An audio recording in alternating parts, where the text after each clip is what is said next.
আসসালামু আলাইকুম ওয়া রাহমাতুল্লাহ। প্রিয় দেশবাসী, আমি আব্দুর রহিম নড়াইল থেকে। ফেসবুকে হঠাৎ করে একটা ভিডিও দেখলাম যে আব্দুস সালাম যুক্তিবাদী, মাওলানা আব্দুস সালাম যুক্তিবাদী, তিনি একটা আলোচনা করছেন। তিনি মাহফিলে মুনাফিকের বৈশিষ্ট্য আলোচনা করতেছিলেন। মুনাফিকের যে 3টি বৈশিষ্ট্যের কথা তিনি বলতেছিলেন, তার মধ্যে একটা বৈশিষ্ট্য হলো যারা মুনাফিক তারা আলেমদেরকে ধরে ধরে জেলখানার ভিতরে বন্দি করে তাদেরকে ওখানে শহীদ করে দেওয়ার চেষ্টা করবে। তো এর মধ্যে তিনি মামুনুল হকের নামটাও নিয়েছিলেন। পাশ থেকে একজন নেতা তিনি বলে উঠলেন যে মামুনুল হক সাহেব নাকি লুচ্চা। আল্লামা মামুনুল হকের কথা কোরআনে থাকা লাগবে কেন? রসুলের কথা ছাড়া আলেম ওলামা গুণ নবী গুণের ওয়ারিস, আল ওলামাউ ওয়ারাসাতুল আম্বিয়া। আমার কথা শুনুন। জি জি, উনি একজন লুচ্চা। জি জি, হ্যাঁ, ওনার কথা এখানে আল্লামা মামুনুল হক লুচ্চা না, এটা প্রমাণিত হয় নাই। উঠে যান না ভাই, এখানে আসেন, বসেন, এখানে আসেন।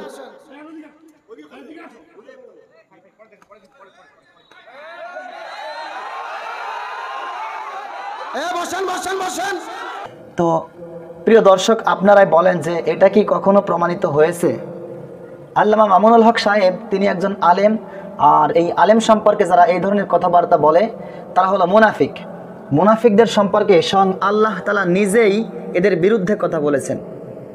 যেমন মুনাফিক সর্দার আব্দুল্লাহ ইবনে উবাই, সে উপরে উপরে রাসূলুল্লাহ সাল্লাল্লাহু আলাইহি ওয়াসাল্লামের সাথে নামাজ পড়তো, রাসূলুল্লাহ সাল্লাল্লাহু আলাইহি ওয়াসাল্লামের মতো পাগড়ি পরতো, জুব্বা গায়ে দিত, এবং গোপনে গোপনে সে আবু জেহেলের সাথে কাজ করত।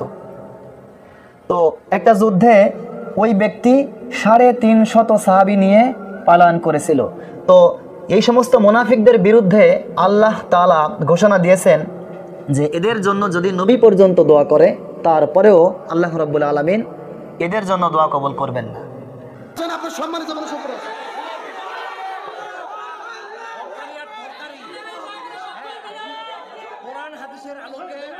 আপনি এখানে আসেন, এই লোকগুলো বসে, আপনি এখানে আসেন, যে যেখানে আছেন বসে পড়েন, 5 সেকেন্ডের মধ্যে বসে পড়েন। তো এর প্রেক্ষিতে আমি আরও একটি কথা বলতে চাই, যেটা হলো রাসূলুল্লাহ সাল্লাল্লাহু আলাইহি ওয়াসাল্লাম যখন ছিলেন, ওই জামানায় একজন ব্যক্তি যার নাম ছিল ওয়ালিদ ইবনে মুগিরা, ওই ব্যক্তি রাসূল কারীম সাল্লাল্লাহু আলাইহি ওয়াসাল্লামকে গালিগালাজ করত, এমনকি বাজে বাজে কথাও তার বিরুদ্ধে ব্যবহার করত। একদিন রাসূলুল্লাহ সাল্লাল্লাহু আলাইহি ওয়াসাল্লাম বললেন যে ও তো জারজ সন্তান। তো ওয়ালিদ ইবনে মুগিরা সে জানতো যে রাসূল কারীম সাল্লাল্লাহু আলাইহি ওয়াসাল্লাম যদি কোনো কথা বলেন তো এটা মিথ্যা না। সে বাড়ি গিয়ে তার মায়ের কাছে জিজ্ঞাসা করলো যে হে মা, এমন একজন ব্যক্তি আজ আমাদের বিরুদ্ধে মন্তব্য করেছে যে কখনো কোনোদিন মিথ্যা কথা বলেনি, তো তুমি সত্যি করে বলো তো যে আমার পিতাকে। তো তার মা জবাবে বলল যে তোমার আব্বা একদিন বাড়িতে ছিল না, ব্যবসার উদ্দেশ্যে কোথাও গিয়েছিল, তো ওই সময় তোমার চাচার সাথে আমি সময় কাটিয়েছিলাম, ওই সময় তোমার জন্ম হয়েছে। অর্থাৎ আমি এখান থেকে এটাই বোঝাতে চাই যে আল্লাহ এবং তার রসুলকে যারা গালি দেয় এরা নিঃসন্দেহে জারজ সন্তান। আর রাসূলুল্লাহ সাল্লাল্লাহু আলাইহি ওয়াসাল্লাম বলেছেন আল উলামা ওয়ারাসাতুল আম্বিয়া, আলেমগণ নবীগণ বা পয়গম্বরগণের ওয়ারেস। আলেমদেরকে যারা গালি দেয় এরাও নিঃসন্দেহে জারজ সন্তান। আপনি খোঁজ নিয়ে দেখতে পারেন, যদি এ ইসলামের বিরুদ্ধে অবস্থান করে থাকে এবং আলেমদেরকে গালি দেয় তাহলে এর জন্মের মধ্যে অবশ্যই অবশ্যই ভেজাল আছে। তো সর্বশেষ একটা কথা হলো, এই সমস্ত জালেমদেরকে, এই সমস্ত মুনাফিকদেরকে মাহফিলের প্যান্ডেলের মধ্যে এমনকি বক্তার পাশে বসার জন্য অনুমতি দেয় কে? তো মাহফিল পরিচালনা কমিটি যারা, তাদের উদ্দেশ্যে একটা কথা হলো, এই সমস্ত মানুষ যেন হুজুরদের পাশে আর কোনোদিন বসতে না পারে। তো এদেরকে দেখে দেখে বাছাই করে খুঁজে বের করতে হবে এবং এদেরকে এই জায়গায় বসানো থেকে বিরত থাকতে হবে। দেখুন, একজন আলেমকে কে গালি দেয়? রসুলকে গালি দেওয়া যে কথা, একজন আলেমকেও বর্তমান জামানায় গালি দেওয়া সেই কথা। রসুল বা নবী আর আসবে না, কিন্তু রসুলের উত্তরসূরি যারা তারা হলো আলেম।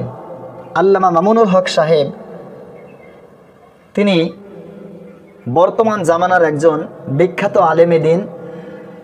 তাকে চেনে না এমন কোনো মানুষ হয়তো এই দেশে নেই। তো এই সমস্ত ব্যক্তিদেরকেও যারা গালিগালাজ করে এদের আসলে জন্মসূত্রে কোনো সমস্যা আছে কিনা এটা দেখা দরকার। আপনার যেই প্রশ্ন উত্তর পাবেন আসেন।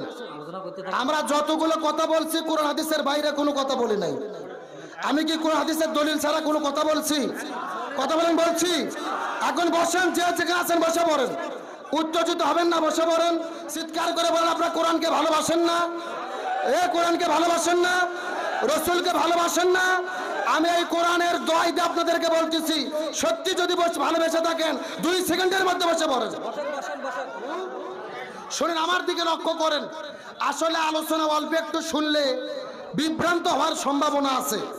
আলোচনা যদি পরিপূর্ণ, আমি কোরআন হাতে না শপথ করে বলতে পারি, আমার কাছে বসে থেকে যদি কেউ পরিপূর্ণ সম্পূর্ণ আলোচনা শোনে বিভ্রান্ত হবে না ইনশাআল্লাহ।